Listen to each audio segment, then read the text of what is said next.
Another piece of the Tang system was the military order. And here again we can see the problems that had been created during the period of division, when military power was highly decentralized, where armies belonged in some sense to the commander, and in fact in some places in the north soldiers were expected to take on the surname of their commander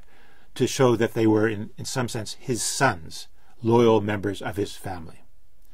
This meant military leaders who had a high degree of independence, controlled their own power, did not easily fall under the control of the government. The Tang response to this is to create a militia system.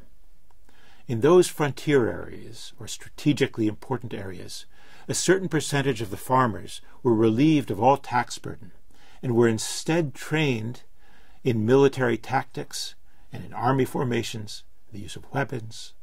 so that they could be called up, if necessary, to defend the country. Gradually, as the Tang began to expand, as revenue came in and it used that revenue to expand to the northwest, out into Inner Asia along the Silk Route to establish its hegemony in new territories, it needed a standing army.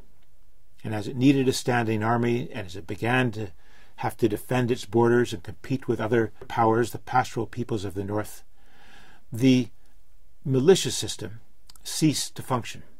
and instead order was kept through the appointment of military governors. The problem was that these military governors began to gain a certain degree of independence, and when the center was weak, they would increase their power and would often try to make sure that it remained in their family in that place. That's a problem we'll come to later when we talk about the demise of the Tang.